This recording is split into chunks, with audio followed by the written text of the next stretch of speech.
오늘은 유명한 종교학자인 밀치아 엘리아데라고 하는 학자가 이야기하는 내용을 살펴보려고 합니다. 텍스트는 영원 회귀의 신화라고 해서 제가 가지고 있는 책은 이런 책인데 좀 오래돼 가지고 색이 좀 많이 바래고 그랬습니다. 요 영원 회귀의 신화, 여러분들이 우리 인류의 어떤 문명이 어떤 식으로 현대인들에게 영향을 미칠 수 있는가라고 하는 것을 알고 싶으신 분은 이 책을 읽어보시면 참 좋겠습니다. 영원 회귀는 니체에서 유명해졌죠. 니체가 영원 회귀라고 하는 개념을 서양 문맥에서, 서양 사상의 문맥에서 화려하게 부활시켰습니다. 물론 이러한 영원 회귀라는 말과 비슷한 예컨대 윤회라고 하는 것도 있죠. 윤회는 대체로 우리 인간을 중심으로 한 전 시간적인 어떤 그런 순환이라고 할 수가 있겠고요. 그러나 영원 회귀는 존재 전체를 망라한 것이라고 할 수 있겠습니다.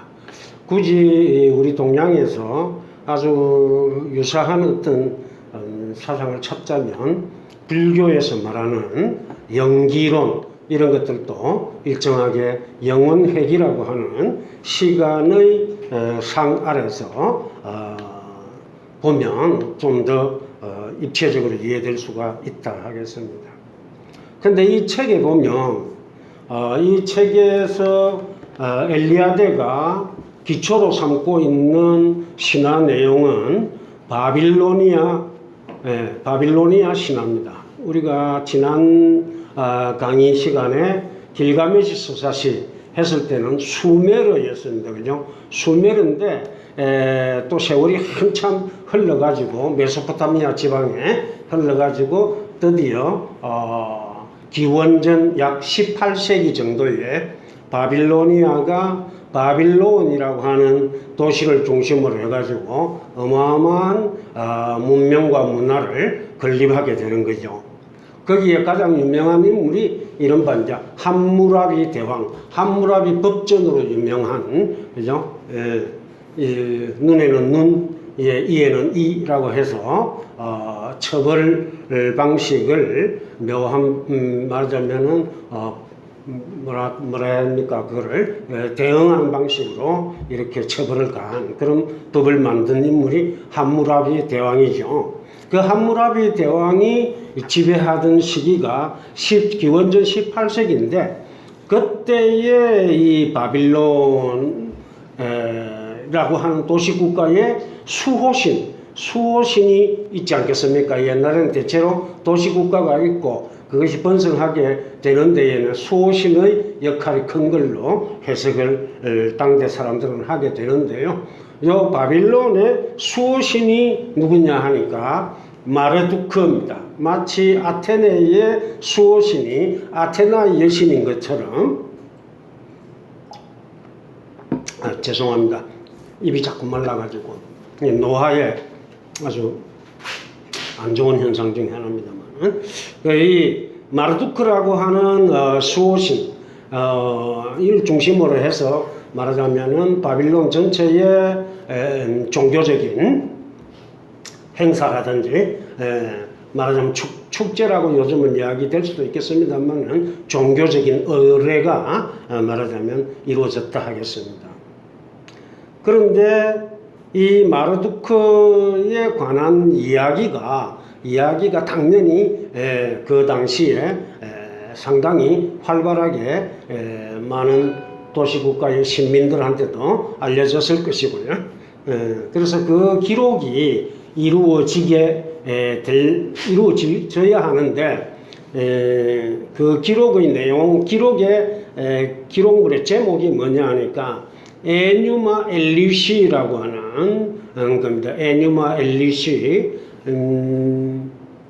지금 강의록에서 조금 이 페이지 넘어가야 될 것 같은데요. 제가 지금 강의록하고 페이지가 안 맞아가지고 페이지 수를 말씀드리기가 좀 쉽지 않네요.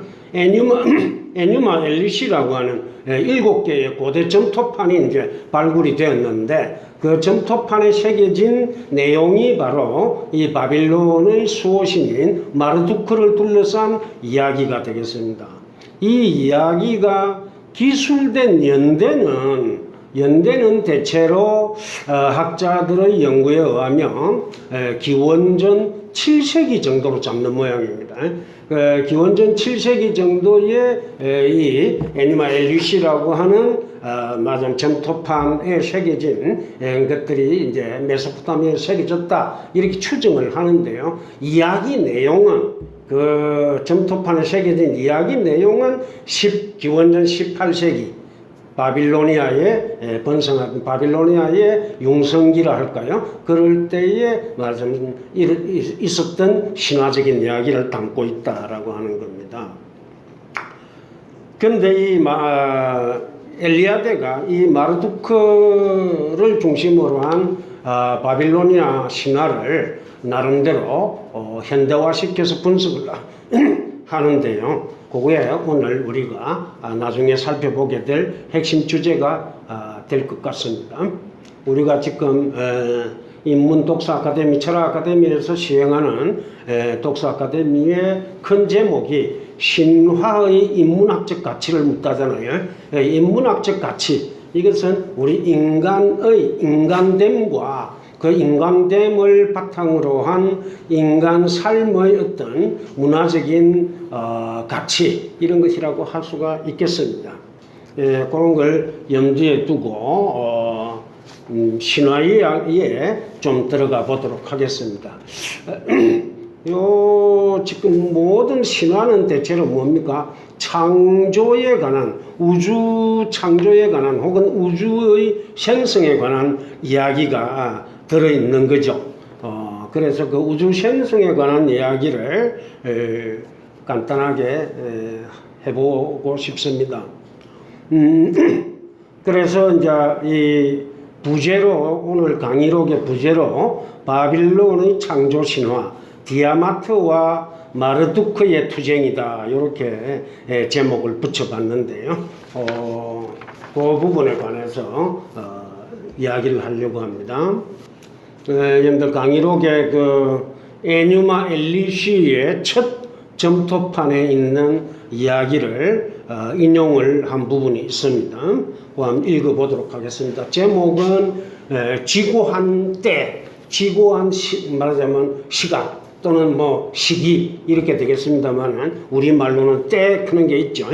지고한 때로 새겨져 있고 내용이 이러합니다. 그리고 땅 아래는 아직 이름이 없구나. 땅 아래는 우리가 보통 지옥이라고 이야기하는 거죠. 이름이 없다. 문제는 이름이 없다. 이렇게 되면은 실제도 없다. 이렇게 이야기될 수 있습니다. 이 이름과 실제의 관계, 이것이 이제 상징을 중심으로 한 일종의 인식적이기도 하고 존재론적이기도 한 문제이기도 한데요.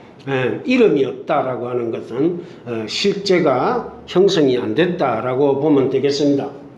그리고 그들을 낳은 태고의 압수와 그들의 어머니인 혼돈 디아마트, 그들의 물은 함께 뒤섞여 있고 있습니다. 이때 네 번째 줄에 그들은 압수와 디아마트가 되겠습니다. 위에 그들의 어머니인 또는 그들을 낳은 태고에 클 때는 신들과 인간들이 되겠습니다. 신들과 인간들. 이제 압수와 디아마트라고 하는 물, 둘 다 물인데요. 물이 함께 뒤섞여 있고 아무런 벌판도 형성되지 않았고 벌판이 형성되지 않았다라고 하는 것은 땅이 제대로 형성되지 않았다라고 보면 되겠습니다. 아무런 늪도 보이지 않았다. 전번 길가메시 시사시에도 이 늪, 갈 때 이런 것이 중요하다라고 이야기를 했습니다만은 이와 같이 메소포타미아 신화, 창조 신화에 이런 늪을 강조한다. 이건 상당히 좀 연구를 좀 해볼 필요가 있는 대목이지 싶습니다. 신들 중 누구도 존재하도록 부름을 받지 않았던 때이랍니다. 이 신들은 그러니까 아직까지 탄생을 안 했다. 인간도 생겨나지 않았고 신들도 존재하도록 부름을 받지 않았다는 것은 존재하지 않는다. 그런데 압수와 디아마트가 있다. 이렇게 되는 겁니다. 그런데 이 압수와 디아마트가 다름 아니라 물입니다. 물. 예. 참고해서 강의록을 읽어 나가도록 하겠습니다. 이에 따르면 최고로 오래된 원시의 신은 압수와 디아마트인데 이들은 물들의 신이다. 옛날 사람들의 사고방식에는 실제와 신이 구분이 잘 안 되죠. 이른바 애니미즘이라고 하는 것. 모든 자연물에 영혼이 들어있다. 이게 이제 애니미즘이죠. 이 애니미즘이라고 하는 말이 아마도 아니마크는 라틴어에서 온 걸로 보겠습니다. 또는 뭐 아니무스 이렇게도 할 수 있겠는데 이게 이제 자연 속에 이것이 자연물에 이제 깃들어 있다. 이렇게 생각을 하는 것이 애니미즘이죠. 그러니까 자연이 있고 신이다. 이렇게 될 수 있고요. 자연이란 말을 조금 바꾸면 좀 넓게 보면 존재, 조금 좁게 보면 실제 이렇게 이야기될 수가 있겠습니다. 근데 이런 어떤 생각들이 고대 신화를 바탕으로 한 고대인들의 사유 방식에 이러한 부분들이 들어있다. 그러니까 이제 물과 신이 구분이 안 되는 거죠.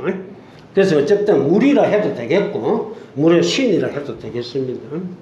자, 이 에뉴마 엘리슈이는 대체로 구약 성서 창세기하고 좀 닮았다라고 하는 이야기들을 합니다. 하는데 물이 최초로 있었다. 그런데 이거 보시면 디아마트는 카오스, 즉 혼돈이다 이렇게 되어 있죠. 이 혼돈, 카오스 이야기는 뭐 아주 유명해서 그죠? 카오스가 질서를 잡게 되면 코스모스가 된다. 이거는 뭐 너무나 상식적이고 기초적인 지식이 되겠고요. 그러면은 이제 구약의 창세기에도 혼돈 이야기가 나오기 마련이다라고 하는 겁니다. 그러니까 여는 순서를 따지면 사실 창세기는 이 히브리인들이 바빌로니아로 잡혀갈 때부터 기록된 겁니다. 약 한 기원전 6세기에 기록된 것인데 그 기록이 됐다고 해서 그때 처음으로 그런 생각을 한 건 아니고요. 기록된 내용은 뭐죠?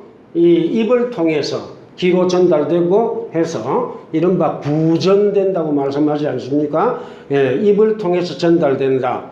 그래서 말이 쭉 연결되가 내려온 거죠. 그걸 이제 구약 성서 같은 경우에는 BC 약 6세기부터 쓰기 시작했다라고 보아지는 거고요. 그러니까 창세기보다 이 에뉴마 엘리시가 아까 7세기 정도로 잡았는데요. 그 에뉴마 엘리시가 쓰여진 시대가 기원전 7세기고 약 한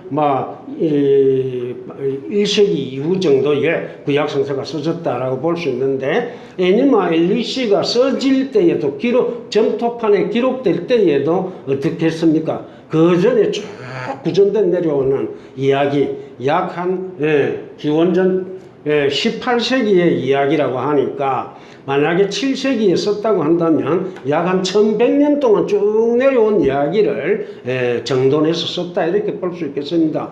무슨 이야기를 하려고 이런 이야기를 하게 됐는가 하니까 구약 성서의 이야기는 구약성서 특히 창세기의 이야기는 에뉴마 엘리시의 이야기가 부정되는 방식으로 또는 에뉴마 엘리시가 기록이 되고 나니까 그 기록을 참조로 한 것 아니냐 이렇게 이야기되고 따라서 유사한 대목들이 있을 수밖에 없다.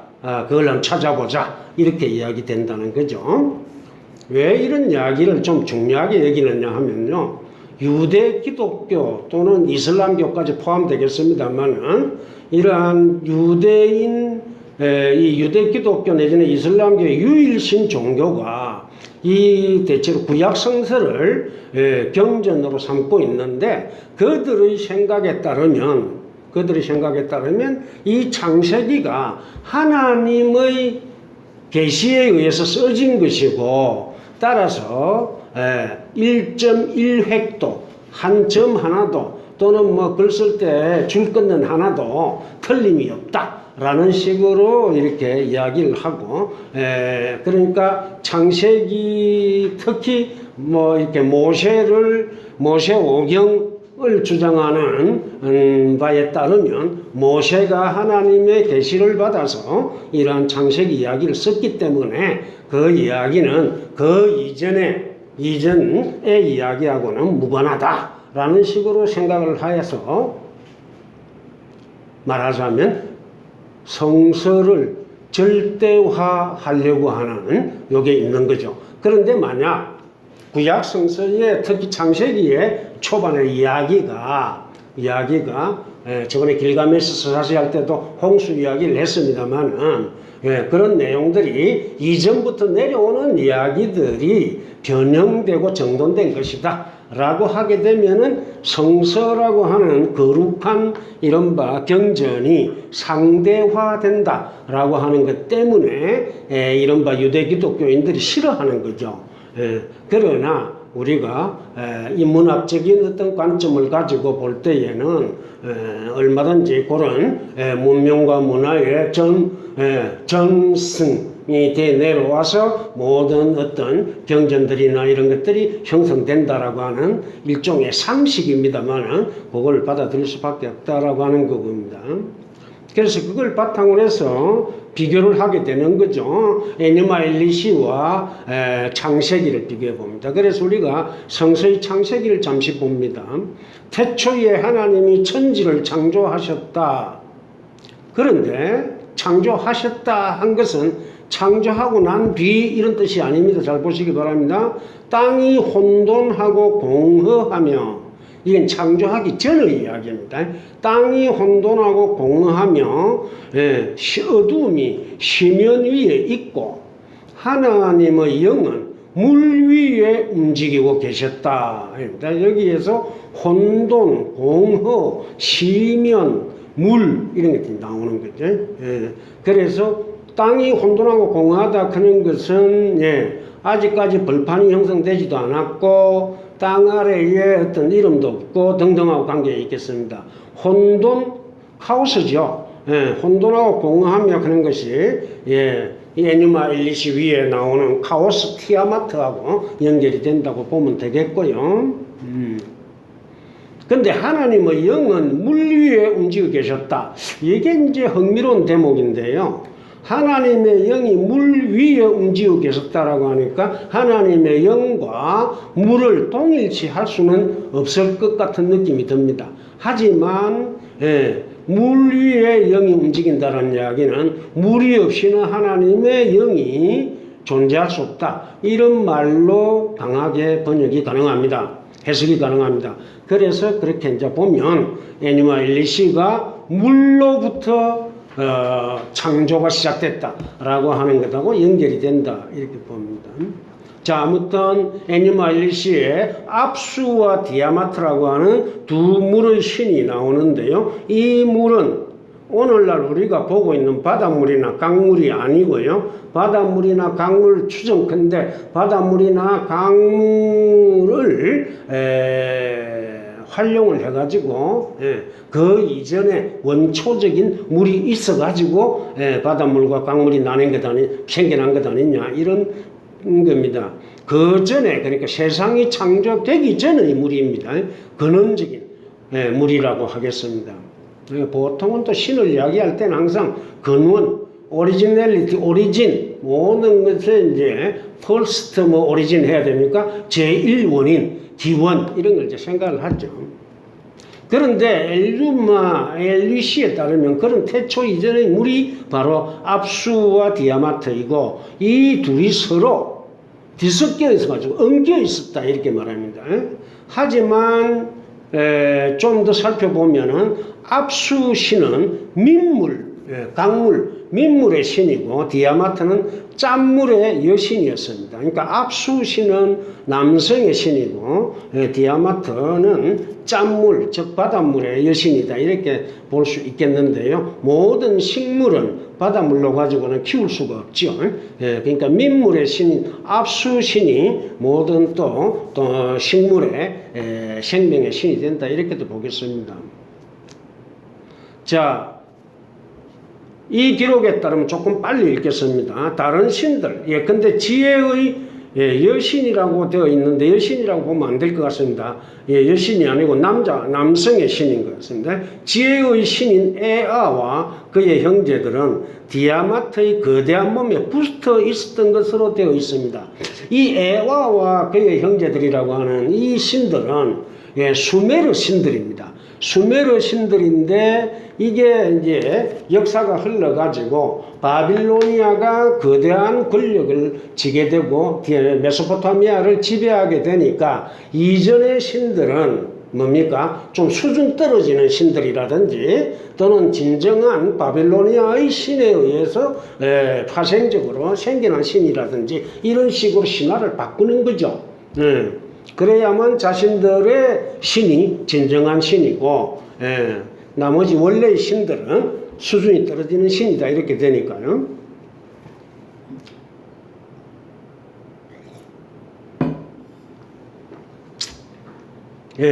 그래서 이 수메르의 신들이 이 디아마트의 몸에 들러붙어 갖고 상당히 골치 아프게 성가시게 하더라 이렇게 되어 있습니다. 그래서 이제 이 디아마트와 압수는 따지자면은 부부인데 압수는 그래서 이 젊은 신들 없애버리자 시끄러워 성가시고 시끄러워서 못 살겠다. 이제 말하자면 신화를 해석하자면 이렇게 되는 거죠. 우리가 비신화화 하는 거 있죠. 이게 지금 제가 정확하게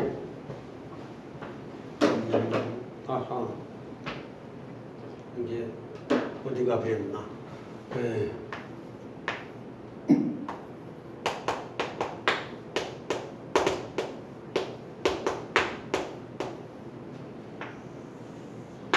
디미톨라이제이션이라 그죠? 비신화화 이렇게 보통 번역을 하죠. 이 비신화화 하는 것은 신화를 역사적이거나 또는 정치적이거나 한 것으로 변형시켜서 해석하는 거죠. 그래서 예를 들어서 압수가 자기들 또는 특히 디아마트에 들러붙어 있는 옛날 신들 이거 다 죽여버리자 라고 하는 것은 뭡니까? 기존의 모든 어떤 종교적인 신앙 이런 걸 갖다가 다 제거해버리자. 그래서 새로운 세계를 만들자. 신의 세계를 만들자. 이런 식으로 바빌로니아 사람들이 생각했다. 이렇게 볼 수가 있겠습니다. 그런데 디아마트가 동의를 안 하는 거예요. 남편은 없애자 하는데 디아마트는 자기 몸에 붙어 있으니까 동의하지 않았습니다. 그래서 압수와 디아마트와 더불어서 나중에 결국 3위의 지위를 차지하고 있던 신으로서 압수의 장관격인 문무가 이제 등장을 하게 됩니다. 이 문무는 압수의 계획에 동의를 해가지고 신들을 죽이자 이렇게 됩니다. 그런데 이 묘한 이야기인데요.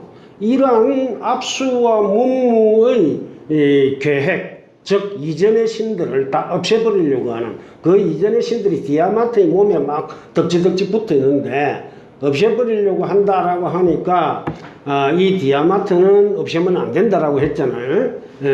했는데 그 디아마트가 그래서 자기 몸에 붙어 있는 에아, 예전에 수메르 신 중에서 가장 뛰어난, 이제 말하자면 지혜의 신이었던 에아한테 이 일을 경고해서 알려줍니다. 디아마트, 즉 압수와 문무가 힘을 합해서 당신네들을 없애려고 하니까 조심해라, 이렇게 됩니다. 그러니까 이 에아가 힘을 그래 하면서 힘을 발휘해 가지고 마법을 이용해 압수를 정신마비 상태로 만들어 죽여버리고 문무, 그 장관이 문무도 내쫓아 버립니다. 이렇게 해가지고 에아가 그의 배우자인 담키나, 이 담키나는 수메르 신화에 있어갖고 엔릴이라고 하는 대단한 또 신이 있었잖아요. 바람의 신이기도 한 엔릴의 부인입니다. 담키나가. 그래서 에와와 담키나와 함께 최고신이 되고, 이 에와와 담키나가 결합을 해서 낳은 신이 바빌로니아의 마르두크 신이다, 이렇게 되는 겁니다. 마르두크 신이다. 이게 이제 신화의 1절입니다. 일부가 되겠죠. 뒤에 마르두크의 탄생에 관한 이야기가 됩니다. 여기에 좀 또 비신화화해서 해석을 하자면, 바빌로니아의 신화적인 사유에 있어가지고 또는 종교적인 사상의 전개, 형성과 전개에 있어가지고 처음에는 이전의 수메르 신들에 관한, 즉 수메르 신앙체계, 종교체계, 이걸 상당히 무너뜨리고 전혀 새로운 종교체계를 만들려고 했으나 한쪽에서 다른 쪽에서 그렇게 하면 안 됩니다. 그래도 전통을 지켜야지요. 등등 하고 싸웠다. 이렇게 이건 올바른 해석이다 이렇게 무조건 주장하는 건 아닙니다. 하나의 추정 비슷한 겁니다. 이렇게도 볼 수 있다라고 하는 겁니다. 그래서 결국은 뭐냐 하니까 수메르의 전통적인 신들의 세계를 우리가 바탕으로 해서 우리의 신을 만들자, 우리의 새로운 걸 만들자. 무조건 단절이 아니고 뭐죠? 일종의 연속이죠. 연속을 통한 단절 또는 단절하면서 연속하는 이런 이제 되겠습니다. 그게 이제 마르두크라고 하는 주신이 태어나게 된 겁니다. 그러니까 마르두크에게는 수메르 신들의 힘이 거기에 들어있는 거죠. 마르두크는 바람을 일으킬 수 있고 이를 먼지 폭풍으로 만들어 휘날릴 수 있는 능력을 지니고 태어났다. 이 바람의 신은 원래 엔릴이었는데요. 마르두크의 이러한 짓이, 마르두크가 막 또 폭풍을 일으키고 막 이렇게 합니다. 이렇게 하니까 이 디아마트, 압수를 죽이고 문무를 쫓아내고 살아남은 디아마트의 이 혼돈의 신이 말이죠. 디아마트의 이 위대한 몸을 막 혼란하게 했다 이겁니다. 아들이 태어나가지고 말하자면은 아들이라고도 할 수 있는데요. 이제 자기가 가르친 에아의 그겁니다만은 아무튼 이렇게 되니까 머리가 아픕니다. 그래서 아직 디아마트의 몸에 들러붙어 있는 작은 신들이 잠을 잘 수가 없다. 새로운 신이 마르두크가 나타나가지고 시끄럽게 하니까 예전에 아직까지 좀 남아있던 신들이 시끄러워서 잠을 잘 수 없다. 이렇게 되는 겁니다.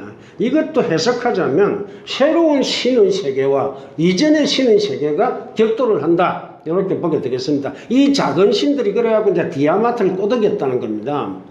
왜냐, 이 작은 신들이 어떻게 꼬드기냐 하니까, 이 에아에 당신이 부탁했던, 물론 알려줬던 그 에아가, 이 지혜를 발휘하고 반란을 일으켜가지고, 말하자면 당신의 남편 압수를 죽이지 않았느냐. 근데 가만히 있어가 되겠느냐. 그러니까 당신 남편 압수를 죽인 복수를 하려면 거기에서 생기는 에아의 아들인 이 마르두크를 갖다 가만두면 안 된다. 이렇게 해가지고서 꼬드긴 겁니다. 이 과정에서 디아마트의 위력은 더욱 커지고 몇몇 신들이 그녀와 의기투합하게 됐다. 그래서 디아마트는 11마리의 괴물들을 만들었고 그 중 한 마리인 킹구를 선택해 가지고 새로 결혼을 하고 그러면서 이 킹구가 최고의 지배를 할 수 있도록 했다 이렇게 됩니다. 이걸 이제 은근히 그리스 신화하고 연결해서 억지로 이렇게 이렇게 맞출 수도 있죠. 예를 들어서 헤라가 제우스의 하도 바람을 많이 피고 하니까 이 제우스가 그러면서 바람피가 난 디오니소스를 하도 사랑하니까 헤라가 죽이려고 하잖아요. 죽이려고 하면서 누구를 데리고 옵니까? 이전의 신인 티탄들을 데리고 오죠. 이 티탄들을 데리고 오는데 결국은 티탄을 갖다가 새로운 제우스의 힘에 의해 가지고 티탄을 갖다가 이제 물리치고 완전한 제우스의 말하자면 집정이 시작되는 거죠. 그런 거 비슷한 것들이 이게 다 나타나는 것 같아요. 압수를 죽이는데 앞장을 섰던 에아를 이제 비롯한 여러 신은 이들과 이제 디아마트를 중심으로 하고 킹구, 디아마트 요쪽하고 압수와 마르두크 또 그쪽 연결된 또 신들하고 대대적인 전쟁이 이제 벌어졌는데요. 이 디아마트 킹구를 내세운 디아마트의 진영과 맞서는 에아 진영의 말하자면 최고의 장군이 말하자면 마르두크인 거죠.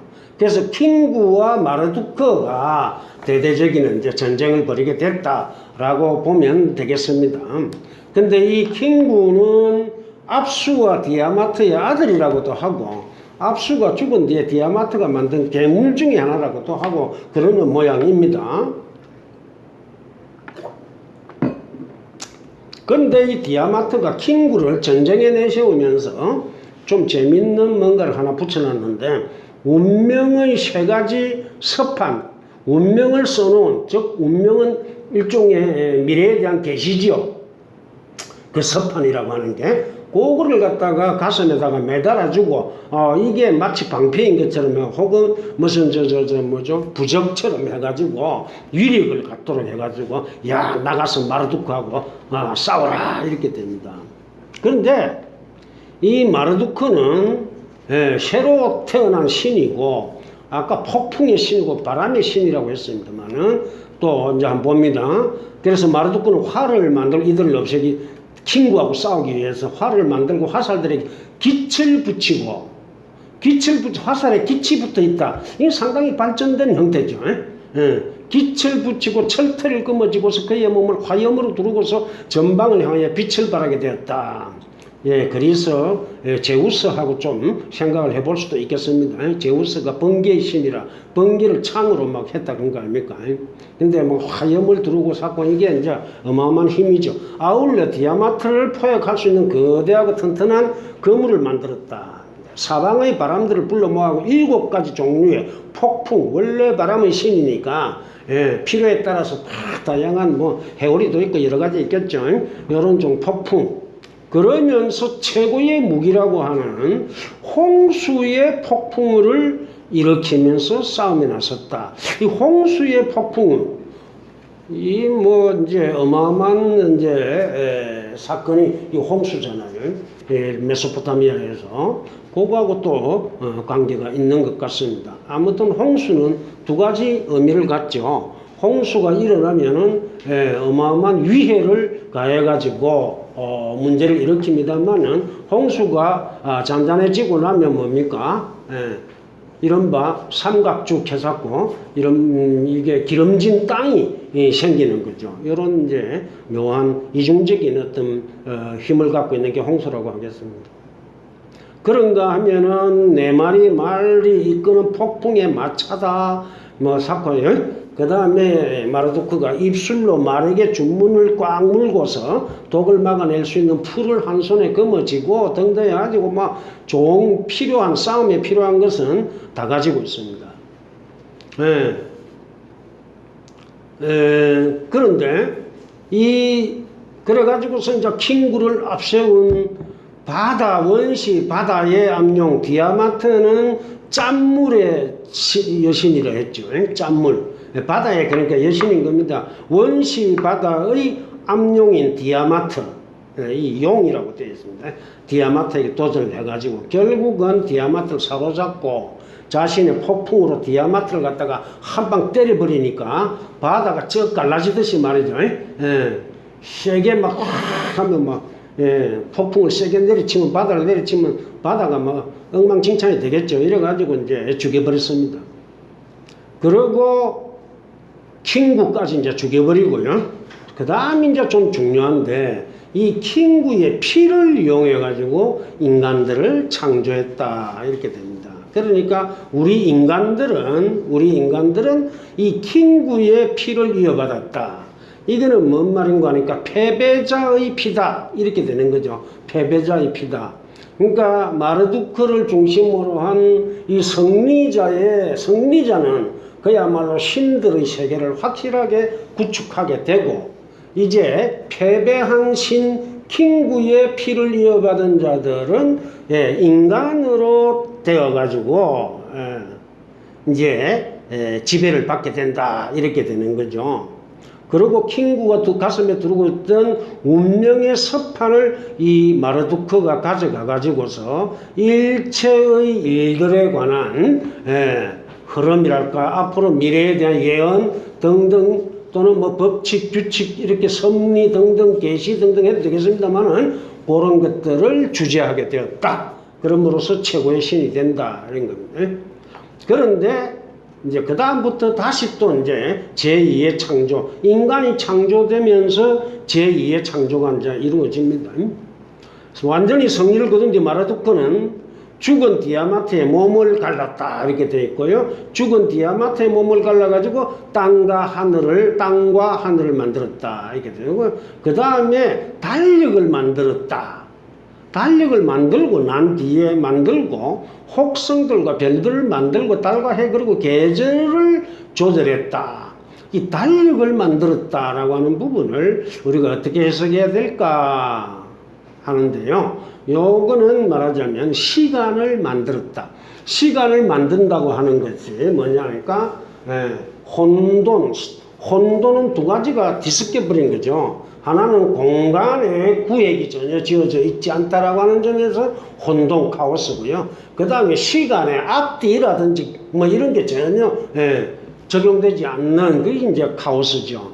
그래서 카오스는 공간적으로도 볼 수 있고 시간적으로 볼 수 있고 두 가지가 결합된 걸로 볼 수 있는데 이 마르두크가 혼돈의 신인 디아마트를 쫙 갈라가지고 땅과 하늘을 만들었다. 이건 혼돈을 쪼개가지고 코스모스를 만들었다. 이렇게 되는 거죠. 근데 그 코스모스를 만드는 데에 달력을 만들었다.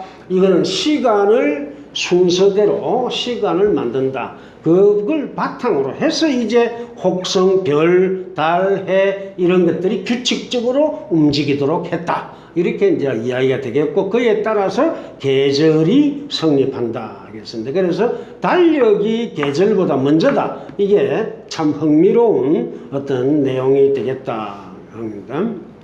그런 다음에 이제 디아마트의 충성을 맹세한 신들은 디아마트가 죽고 난 뒤에는 마르두크 편의 신들을 섬기는 노동을 강제당했는데 디아마트를 따르던 신들이 있고 이 마르두크가 주재하는 신들이 있는데 싸움 붙어가지고 디아마트가 박살나버렸으니까요. 혼돈의 신들의 세계가 패배하고 파괴되고 난 뒤에 마르두크가 그 디아마트에 속해 있던 혼돈의 신들을 노동을 시켰다는 거예요. 강제로 노동을 시켰는데 요 노동을 시켰다는 게 뭘까? 이런 문제를 우리가 또 비신화화해서 해석을 할 수 있다. 즉 질서가 잡힌 우주를 만드는 데에 오히려 요 혼돈의 신들을 활용을 했다 라고 보는 것이죠. 그러나 마르두크가 킹구를 살해하고 난 뒤, 즉 처음에 디아마트를 살해한 것하고 그 다음에 킹구를 살해하게 되는데요. 킹구를 살해하고 난 뒤에 뭐죠? 킹구의 피를 가지고 인간들을 만들었잖아요. 그러니까 이제 인간들을 노역을 시키고 신들을 강제 노역에서 놓아줬다 이겁니다. 이것도 참 흥미로운 사실입니다. 인간들이 만들어지고 나니까 인간들이 노동을 한다. 자, 우리가 이게 뭐 순가설입니다. 가설인데 이 노동이 뭐 하는 노동이 있고 할 때 코스모스를 만드는 노동이다. 이렇게 이제 보면 재미있겠다는 겁니다. 그 처음에 1단계에서는 혼돈의 신들을 이용해 가지고 이렇게 코스모스를 만드는 일을 하다가 그 다음에 이 혼돈 쪽에 대장이었던 킹구를 없애고 그 킹구의 피를 가지고 인간들을 만들어 가지고 역시 인간들도 처음에는 혼돈의 자손들이죠. 그러니까 그걸 이용해 가지고 코스모스를 만드는 작업에 동원했다. 이렇게 되면 이제 어떻게 됩니까? 1단계는 신들이 코스모스를 만든다. 신화적인 세계 이렇게 볼 수 있는데 인간들이 강제노역에 동원됐다. 이거는 이제 코스모스를 인간 세계로서의 코스모스가 즉 문명이 만들어지기 시작한다. 이렇게 해석할 수도 있겠습니다.